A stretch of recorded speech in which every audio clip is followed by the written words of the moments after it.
에스겔서 44장 오늘 9절부터 보겠습니다. 주 하나님이 이같이 말하노라. 이스라엘 자손 가운데 있는 어떤 타국인 중에서도 마음에 할례받지 아니하고 몸에도 할례받지 아니한 타국인은 내 성소에 들어오지 못할지라. 이스라엘이 곁길로 갔을 때 내게서 떠난 레위인들도 그들의 우상을 따라 나를 떠나 곁길로 갔으니 그들도 그들의 죄악을 담당하리라. 이제 그들이 내 성소에서 섬기는 자들이 되어 전의 대문에서 명령을 수행할 것이며 전에서 섬길 것이라. 그들은 번제물과 백성을 위한 희생제물을 잡을 것이며 그들은 백성을 섬기고자 백성 앞에 설 것이라. 그들이 그들의 우상들 앞에서 백성들을 섬겨 이스라엘 집이 죄악에 떨어지게 하였으므로 내가 그들을 대적하여 내 손을 들어 올렸나니 그들이 그들의 죄악을 담당하리라. 주 하나님이 말하노라. 그들은 내게 가까이 와서 내게 제사장의 직분을 행하지도 못하며 내 지성소에 있는 나의 어떤 거룩한 물건에도 접근하지 못하리라. 그 대신 그들은 그들의 수치와 그들이 지은 그들의 가증함들을 짊어지게 되리라. 그 안에서의 모든 봉사와 그 안에서 해야 될 모든 일들을 위하여 내가 그들을 전의 책무를 지키는 자들이 되게 하리라. 그러나 이스라엘 자손이 내게서 떨어져 곁길로 갔을 때 내 성소의 책무를 지켰던 사독의 아들들 레위인 제사장들이 내게로 와서 나를 섬기리니 그들이 내게 기름과 피를 드리려고 내 앞에 서리라. 주 하나님이 말하노라. 그들이 내 성소에 들어와서 내 상에 가까이 와서 나를 섬길 것이요 그들은 내 책무를 지킬 것이라. 여기 보면은 마음에 할례받지도 않고 몸에도 할례받지 않은 타국인은 내 성소에 들어오지 못한다. 지금 이 교회 시대에 예수 그리스도가 피 흘리고 죽으시고 부활하셔서 하늘에 가시고 이제 성령께서 이 땅에 오셔서 그리스도를 증거하여 누구든지 회개하고 예수 그리스도를 믿음으로 회심하는 사람들은 그래가지고 그리스도에 대한 이러한 이방인들은 마음에 할례받은 자들입니다. 몸에 할례를 받은 것이 아닙니다. 아브라함의 자손들은 몸에 할례를 받아야 됐습니다. 그래서 그들은 율법 전체를 지킬 의무가 있었습니다. 그래서 절대로 교회 시대 그리스도인들은 아무리 몸에 할례를 받을지라도 유대인이 될 수 없습니다. 유대인은 유대인이고 이방인은 이방인이고 그 다음에 예수 그리스도를 믿어서 거듭난 그리스도인들은 어디까지나 하나님의 교회의 지체들입니다. 그런 반면에 성경에 의하면은 유대인이 몸에 할례를 받았다고 해서 다 유대인이 되는 것도 아니라고 그랬어요. 로마서 2장 29절을 보게 되면 우리가 읽었죠. 로마서 2장 29절 보면 표면적 유대인이 아니요 표면적 육체의 할례가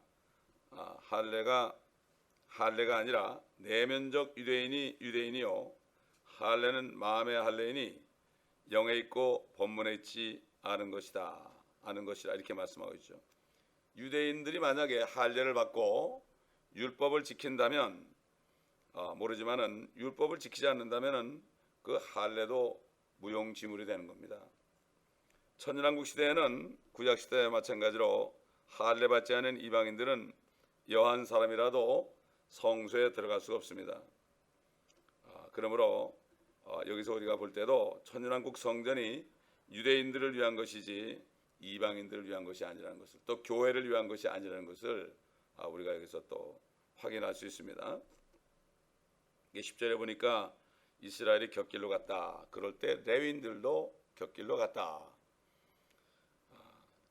결국 제사장들도 곁길로 갔다. 백성들도 곁길로 가고 제사장들도 곁길로 갔다. 그래서 백성들과 제사장이 다 하나라 이렇게 됐습니다. 그들이 다 우상을 따라서 떠났죠. 요즘 시대 어떻게 되어 있죠? 하나님의 교회에 있는 교인들도 또 목자들도 곁길로 가다. 우상을 섬긴다. 우상이 뭡니까? 탐심입니다. 탐심, 이게 우상숭배예요 요즘에는. 그래서 오늘날도 마찬가지예요. 그때나 지금이나 마찬가지다. 그렇기 때문에 다 대환란에 넘어갈 수밖에 없습니다. 이 레위인들이 이렇게 우상을 따라 곁길로 갔죠. 여러분, 그 옛날 유다에 요시야 왕이 있었습니다. 요시야 왕이 있을 당시에 율법책이 발견돼 가지고 그것을 읽을 때 요시야 왕이 참 옷을 찢으면서 회개했습니다. 그 장면이 열왕기하 23장 4절 5절에 나옵니다. 아주 요시야 왕은 아주 좋은 왕이에요. 거기 보면 이런 말씀이 있어요. 그러자 왕이 대제사장 힐기야와 차서열의 제사장들과 문지기들에게 명하여 주의 전에서 바알과 아세라와 하늘의 모든 군상들을 위하여 만든 모든 기명들을 끌어내게 하여 예루살렘 밖 기드론 들에서 그것들을 불사르고 그 죄를 베델로 옮겼더라.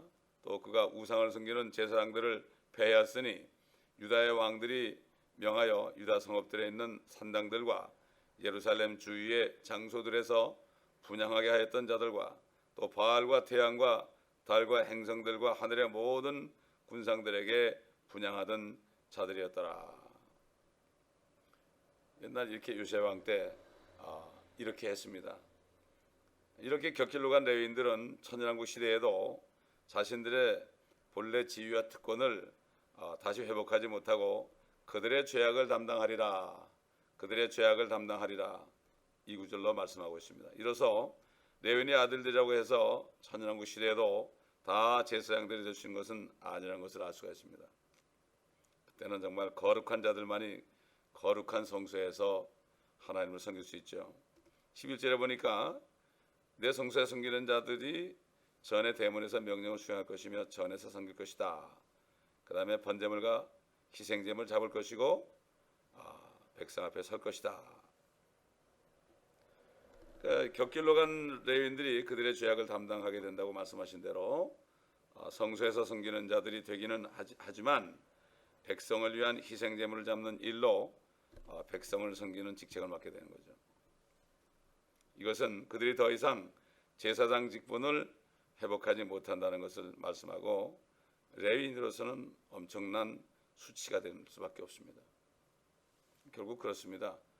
결국은 오늘날의 신약 시대에도 정말 그 문화를 가지고 하나님의 말씀을 가지고 장사해서 많은 사람들을 구한 사람들은 영광스럽게 별처럼 빛나지만 문화를 수건에 쌓아둬 가지고 아무것도 하지 않은 사람들은 악하고 게으른 종이라는 그러한 책망을 듣습니다.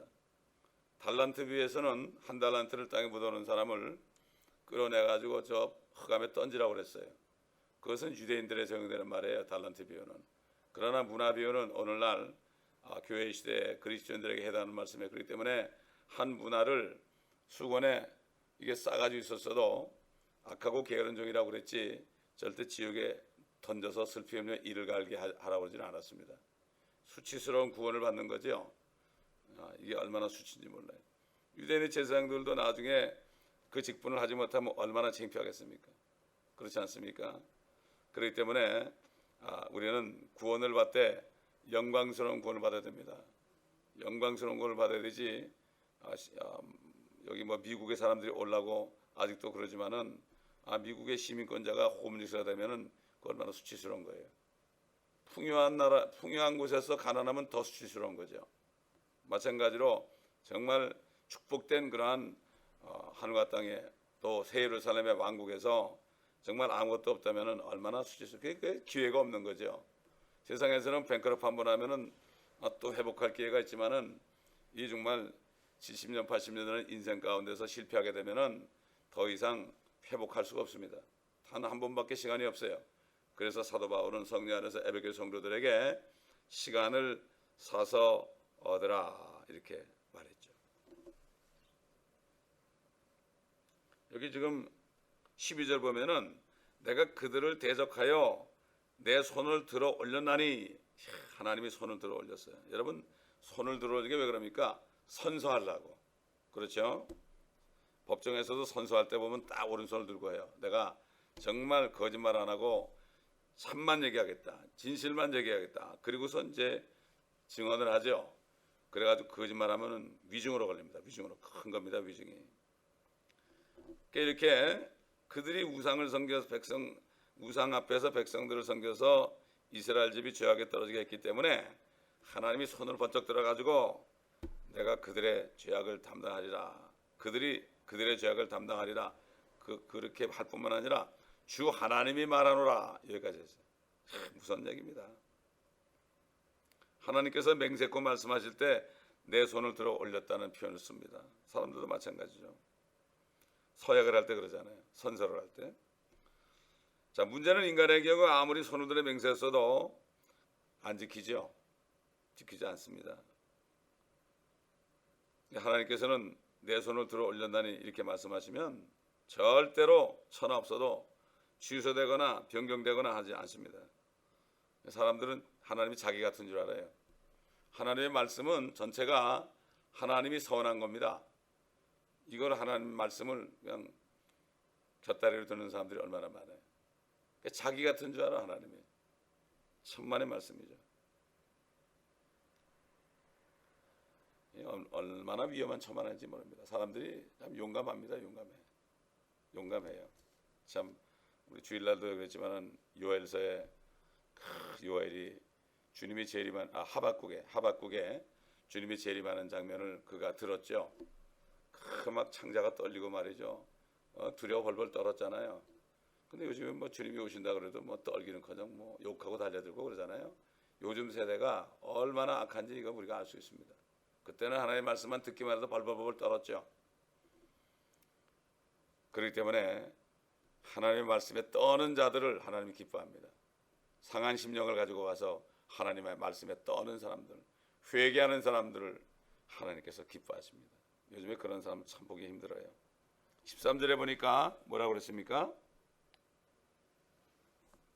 그들이 내게 가까이 와서 내게 제사장 직분을 행하지 못하며 내 지성소에 있는 나의 어떠한 거룩한 물건에도 접근 못한다 그랬어요.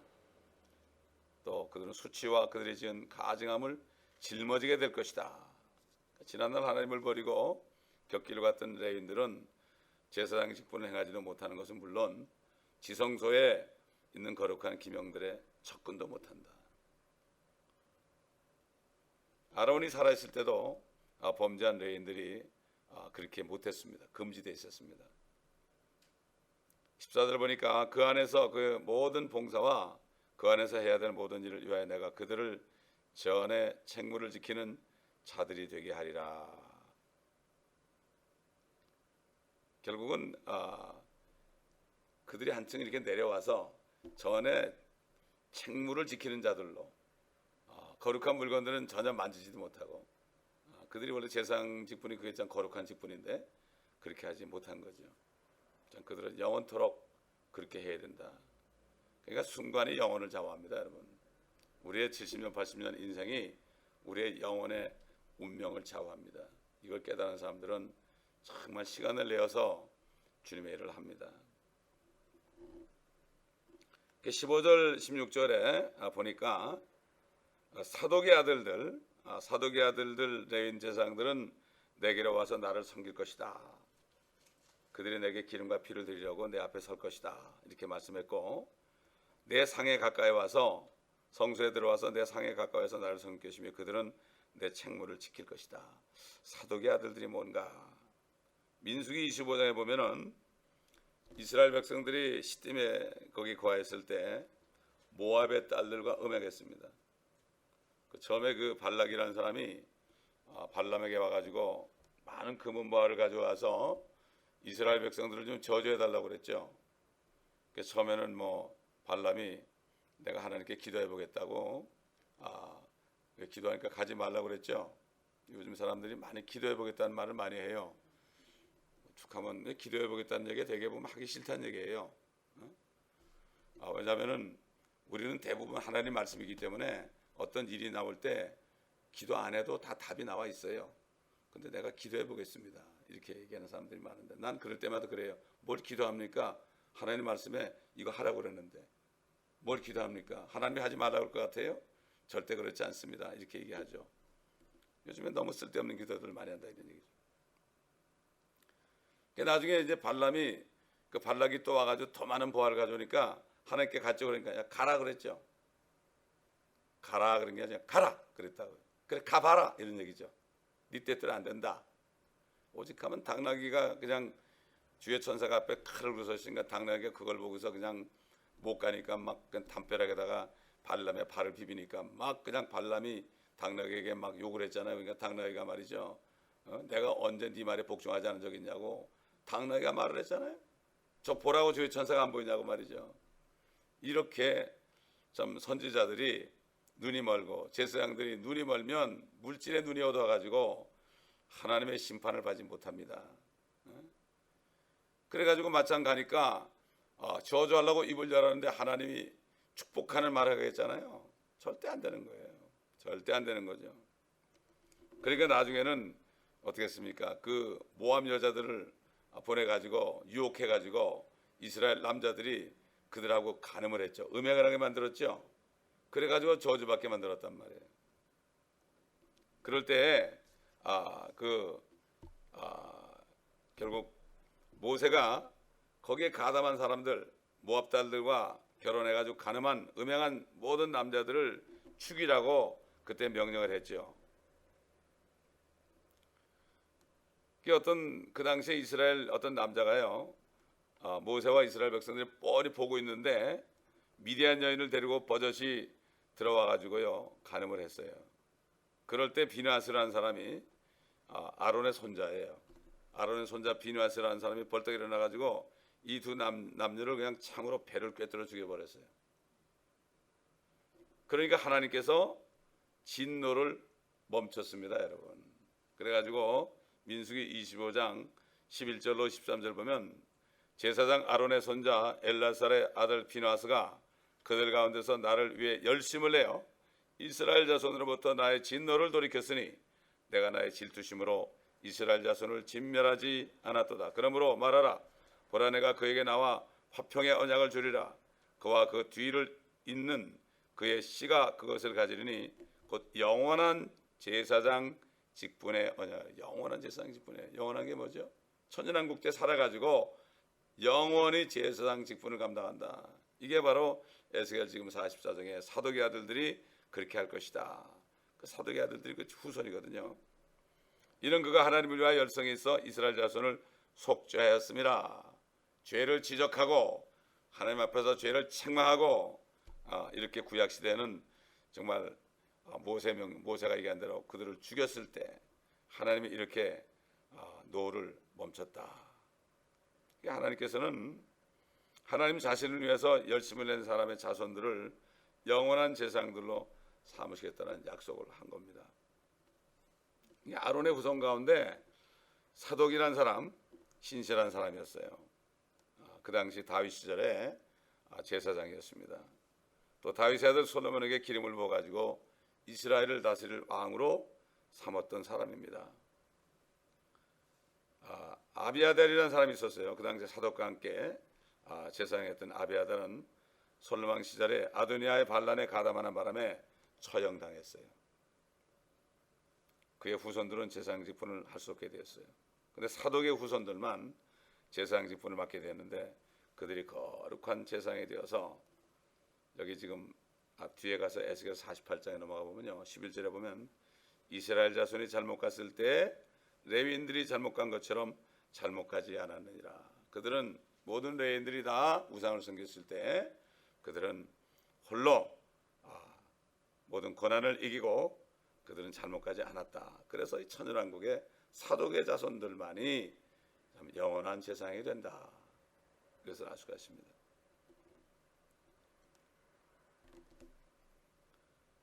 그래서 그들은 기름과 피를 드리려고 주님 앞에 서게 된다. 만왕의 왕 만주의 주 앞에 서게 된다. 얼마나 영광스럽겠습니까? 이처럼 하나님께서는 신실한 자들 또 그리고 그 후손들만은 거룩한 제사장으로 세우시고 그렇지 않은 자들은 물리치시는 걸 알 수가 있죠. 하나님께서 그 사무엘을 세우실 때 있잖아요. 선지자 엘리, 그 선지자 엘리에게 이렇게 얘기했죠. 그리고 내가 한 신실한 제사장을 일으키리니 그가 내 마음과 내 뜻대로 행할 것이라 내가 그에게 견고한 집을 주어 주리니 그가 나의 기름 부음 받은 자 앞에서 영원히 행하리라. 엘리 제사장은 탈락됐죠. 목이 부러져서 죽어버렸습니다. 그리고 대신 사무엘이 제사장이 됐죠. 이렇게 하나님의 이 약속은요 영원한 규례입니다, 여러분. 물론 사독이 다 죽었죠 이미. 그러나 그 자손들이 나중에 다 부활해가지고 있게 할 것이다. 그러니까 이게 결국은 영원을 바라보지 못하는 사람은 결국 이 땅에서 헛된 삶을 살 수밖에 없어요. 영원을 바라볼 수 있어야 돼요. 우리 주일날 말씀했지만은 영원히 있는 최상의 복을 받아야 되는 거죠. 그거 바라보는 사람은 바로 앞에 있는 일 때문에 연연하지 않습니다. 절대로 연연하지 않습니다. 이사야서 66장 22절에 보면 내가 만들 참 새하늘과 새 땅이 내 앞에 있는 것처럼 너의 씨와 너의 이름도 항상 있으리라 이렇게 말씀을 했습니다. 자, 그 다음에 예레미야 33장 22절 보면 하늘의 군상들은 헤아릴 수 없고 바다의 모래도 측량할 수 없듯이 내가 나의 종 다윗의 씨와 나를 섬기는 레위인들도 그처럼 번성하리라. 그러니까 그 시대에 태어나서 열심히 주님을 섬겼던 사람들은 부활해가지고 영원한 축복을 받는다. 마찬가지예요. 뭐 예수님이 언제 오신 건 상관없습니다, 여러분. 내가 살아있는 동안에 내가 한 만큼 영원한 축복을 받는 거예요. 뭐 내가 주님 오시다 어디다 정해놓고서 막 열심히 기도한다고 되는 게 아니라 더 거룩하게 나 자신을 단장하고 정말 썩을 것으로 일하지 않고 썩지 않은 영원한 양식을 위해서 말씀을 따라 행하는 사람들이 그렇게 되는 거죠. 그러니까 내가 살아있는 동안에 한 만큼이에요. 내가 죽는 날이 주님 오신 날이에요. 내가 죽는 날 주님 바로 만나거든요. 근데 어떤 사람들은 그걸 모르고 그냥 뭐 주님이 곧 오시죠. 물론 곧 오시지만은 그것만 붙잡고 있는 사람들은 이러다 나중에 낙심해가지고 오히려 세상으로 나갑니다. 옛날에 날짜 정해놓고 있는 사람들이 대부분 다 세상으로 다 나가버렸어요. 다 이것도 팔고 저것도 팔고 집도 팔고 그런 사람들이 지금은 아니더라고요. 보니까. 왜 그렇습니까? 날짜를 정하는 게 중요한 게 아니라 내 날짜가 언젠다. 내가 내일 살지 안 살지도 몰라요. 제가 주일마다 이제 저 라틴어들 데리러 나가면 오늘 주일이니까 일하지 말고 하나님의 일을 하자, 예배드리자 그러면 next 그래. 다음 주일에 다음 주에서 너는 그때까지 살아있을지는 모른다 이렇게 얘기하죠. 너 그때까지 못 살아있을지는 몰라. 장담하지 마라. 지금 네가 웃느냐? 앞으로 울 것이다. 그렇게 주님이 그렇게 얘기했잖아요. 그렇게 얘기하는데 그래도 소수라도 따라온 사람이 있죠. 어떤 사람 기다렸다 오는 사람도 있고.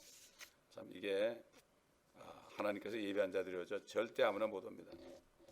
17절 보니까 그들이 안쪽들의 문에 들어서면 가는 베옷을 입을 것이요 그들이 안쪽들의 대문과 그 안에서 섬길 때에는 양털옷을 입지 말지니라. 항상 베옷을 입어. 구약 시대에도 그랬어요. 절대 제사장은 베옷을 입어야 된다. 여러분 베옷이 어떻게 공기가 통하죠. 공기가 통하니까 땀이 안 나는 거예요. 양털은 이게 얼마나 더워요. 땀이 막 난단 말이에요. 그러니까 식물성 섬유가 더러움을 들타고 부정한 곤충들이 서식하지 못해요. 거룩함을 유지할 수 있죠.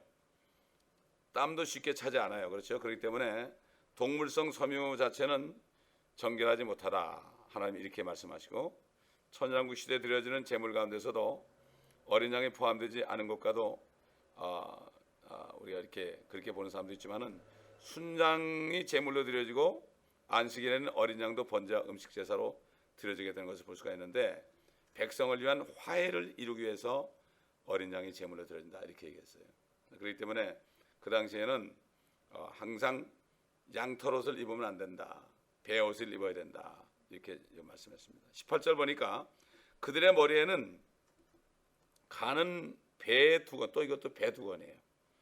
배 두건을 쓰며 그들의 허리까지 오는 가는 배 바지를 입을 것이요 땀을 내게 하는 어떤 것으로도 그들 자신을 동이지 말지니라. 절대로 제사장들이 성소에 일할 때 인간의 더러운 땀을 흘리는 것을 금했습니다. 속옷까지도 베옷을 입어야 돼요. 관까지도 배관을 써야 돼요. 허리띠까지 두건까지도 배로 만들어야 돼요. 이렇게 하지 않으면 죽었습니다, 여러분. 죽었어요. 출애굽기 28장 39절로 43절 읽어보면 그 나와요. 그래서 대제사장들이 그 지성소에 들어갈 때는 그 제사장 그 옷 밑에 방울이 달렸거든요.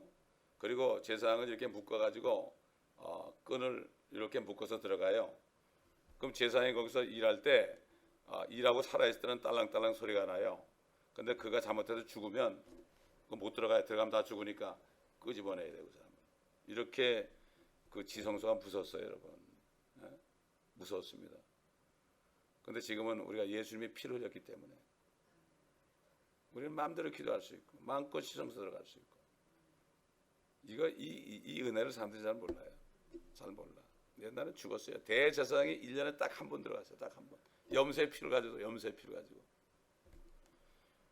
그 송아지를 잡아가지고 자기 죄를 속해야 돼요. 죄를 깨끗하게 하고 염소의 피를 가지고 들어야 돼요. 그렇지 않으면 죽어버렸어요. 그렇기 때문에 하나님이 이런 분인데 예수의 피 때문에 우리가 멀쩡히 살아있는 거예요, 여러분. 예수 피 없으면 우리는 죄 한 번 지면 다 죽어버립니다, 여러분. 이걸 사람들이 모르는 거예요. 네? 전혀 모르는 거예요. 회개하지 않아도 안 죽거든요, 지금. 그러니까 막 죄를 짓는 거예요. 그러나 나중에 이 몸으로 지은 죄들은 몸으로 받지어다. 몸으로 받아요. 이걸 알아야 되는 거예요. 사람들이 그걸 잘 몰라요. 그냥 나중에 온단 말이에요. 그걸 잘 몰라요. 19절 보니까 그들이 바깥들로 즉 바깥들에 있는 백성들에게로 나갈 때 섬길 때 입었던 옷을 벗어 거룩한 방에 두고 다른 옷을 입을 것이요 그리하여 그들로 그들의 옷으로 백성을 거룩하게 하지 않게 할지니라. 그러니까 결국은 그 방에 그들의 옷을 벗어놓은 방이 있어요. 북쪽 방들과 남쪽 방들, 거룩한 방들이 있죠. 옷을 갈아입는 장소예요. 또 가장 거룩한 것들을 먹는 곳이에요. 거기서. 그래서 방이 있죠. 그렇기 때문에 제사장들이 제단에 섬길 때 입었던 옷은 절대로 밖에 나갈 때 입으면 안 돼요. 갈아입을 꼭 갈아입고 바깥으로 나갈 경우에는 반드시 그 옷을 갈아가지고 다른 옷을 입고 나가야 돼요. 왜냐하면 바깥들에는 백성들이 와 있거든요. 그러므로 그들이 거룩한 옷을 입고 그대로 나가서는 안 됩니다. 절대 그것을 밖에 보이면 안 되죠. 그래서 여기 보니까 그들의 옷으로 백성을 거룩하게 하지 않게 할지니라. 그대로 입고 나가면 그들이 사람이나 물건에 접촉이 되게 되면은 사람이나 물건이 거룩한 존재로 구별된다. 그렇게 되는 거예요. 그렇게 해서는 안 된다. 백성들은 그렇게 해서는 안 된다. 거룩한 제사장들은 자기를 거룩하게 하고 거룩한 옷은 아는 소만 입어야 된다. 그렇기 때문에 그 성소의 제단을 거룩하게 하는데 제사장이 7일 동안을 제단을 위하여 속죄해만 했어요. 그들이 7일 동안을. 거룩한 것에 접촉되는 것은 무엇이나 거룩해졌어요. 이것 천연왕 때도 마찬가지입니다. 제사장의 직분이 굉장히 거룩한 겁니다. 그들은 그래서 거룩한 하나님의 성전에서 하나님을 섬기는 것입니다. 그렇기 때문에 오늘날 예수 그리스도를 믿고 성전으로 건넌 그리스도인들은 왕 같은 제사장이라고 그랬습니다. 그렇기 때문에 주님께서는 마지막 기도할 때 아버지의 말씀은 진리니이다. 진리로 저들을 거룩하게 하소서. 진리로 거룩하게 하소서. 우리 하나님의 모든 거룩하신 말씀을 우리가 다 받아서 그 말씀대로 행할 때에 우리가 거룩한 제사장의 직분을 감당할 수 있습니다. 이 땅에서 이 직분을 감당한 사람들은 주님과 더불어 정말 같이 통치하며 멸류관을 쓰고 영원한 축복을 받는 거예요. 그러나 이 제사장의 직분을 제대로 하지 않고 이런 사람, 제사장의 직분이 뭡니까? 제사장이라는 것은 백성들이 죄를 져가지고 자기 희생제물, 자기 죄를 대신 위해서 죽을 짐승을 가져갈 때 그것을 그들이 죄를 용서하는 걸 가르쳐 주는 거죠. 그럼 백성들이 가져오면 자기 죄를 지고 갈 그러한 짐승들을 자기 손으로 죽여야 돼요. 칼로 찔러 죽여요. 피가 쫙 나오죠. 그러면 제사장이 그걸 가져가서 피는 다 제단에 쏟아버리고 모든 것을 다 각을 떠서 번제로 다 태워버리죠. 그럴 때 그 죄가 없어지는 거예요. 오늘날 우리는 어떤 제사장입니까? 지금 사람들이 죄를 질 때 지금 율법이 없으니까 이방인들이 무슨 뭘 하겠어요? 나는 죄인입니다. 이거 나올 거 아니에요. 나는 죄인입니다. 나오면 그래요. 옛날 2000년 전에 예수님이 어린 양처럼 당신의 모든 죄를 다 위해서 죽으셨어요. 그분만 믿으면 됩니다. 이게 제사장 직분을 감당하는 거예요, 여러분. 죄의 문제를 해결해 주는 거예요. 얼마나 편하고 좋아요. 옛날 제사장들은 가져오면 피를 처철하는 거 가지고 번제 제단에 다 붓고 그 각을 떠가지고 태웠는데 말이죠. 지금 얼마나 편합니까? 말만 하면 되잖아요. 말만 하면. 이거 안 하면 악하고 게으른 종이 되는 거예요. 너 입이 없냐? 네가 벙어리냐? 벙어리들도 수화로 전도하는데, 그렇잖아요. 소경들도 전도하는데, 눈도 멀쩡하고 귀도 멀쩡하고 입도 멀쩡하고, 그런데 이게 전도 못하면은 정말 옛날 구약 시대에 걸어가지 못했던 제사장들처럼 그렇게 되는 거죠. 주님이 왕이 돼서 오실 때 남긴 만큼 10골도 다스리고 5골도 다스리는 게 바로 그겁니다. 이걸 바로 깨달아야 되는 거예요. 그래서 베드로가 우리는 왕 같은 제사장들이요, 거룩한 나라요, 선택한 족속이요, 택하신 족속, 이렇게 얘기한 거죠. 얼마나 축복인지 몰라요. 거듭난 하나님의 자녀들이 이렇게 축복이라고요. 이걸 깨달은 사람들은 자기 몸을 거룩한 산제물로 드리고 평생을 성령의 도구로 사용되기를 위하여 바칩니다. 여러분, 아골골짝 빈들에도 내가 복음 들고 가오리다, 이런 고백이 나오는 겁니다. 여러분. 그러므로 옛날 구약시대 제사장들이 우상을 섬기다가 그 제사장 직분에 탈락돼 가지고 그렇게 된 것처럼 오늘날도 왕같은 제사장들, 그리스도인들이 지금 이 직분을 수행하지 않으면 영원토록 수치를 당한다. 한 문화를 수건 속에 싸놨다가 영원토록 수치를 당한다. 그저 입만, 사람만 만나면 복음을 전해야 되는 거예요. 기도하겠습니다. 아버지 하나님, 감사합니다. 오늘도 옛날 제사장들의 그러한 잘못된 것 때문에 저들이 아버지 하나님이여 영원한 축복을 놓쳐버린 것처럼 오늘날도 우리들 참 왕같은 제사장들, 우리는 이 땅에서 제사장의 직분을 잘 감당하면은 멸류관을 쓰고 왕처럼 주님과 함께 통치하는 그러한 축복을 주셨는데, 영원한 축복을 주셨는데, 다윗 왕은 이것을 아버지 하나님 구하다가 그렇게 행함으로 말미암아 그 축복을 받았는데, 이거에 속한 모든 무리들이 깨닫고 아버지 하나님 이 땅에 사는 동안에 썩을 것만 위하지 않게 도와주시고 썩지 않은 것을 위하여 준비하는 모두가 되게 도와주시기를 원합니다. 깨닫게 하여 주시옵소서. 깨닫지 못하다가 영원토록 가슴을 치는 사람 없게 도와주시옵소서. 구원을 받았을지라도 영원히 수치 가운데서 아버지 주님과 가까이 있지 못하고 수치 가운데 있는 사람 하나도 없도록 주님 도와주시옵소서. 마치 불 가운데서 몸만 빠져나온 사람처럼 부끄러운 구원을 받는 사람이 한 사람도 없도록 주님 도와주시고 저들을 깨워주시옵소서. 감사하며 우리 주 예수 그리스도의 이름으로 기도드립니다.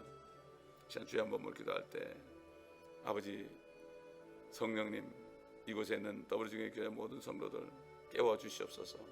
잠에서 깨워주시고 죽은 자로부터 일어나서 빛을 받아서 빛을 비침으로 왕같은 제사장이 될 수 있도록 도와주시고 영원히 주님과 함께 통치하는 그 축복, 최상의 복을 받는 모두가 될 수 있도록 도와달라고 주의 한 번으로 기도합니다.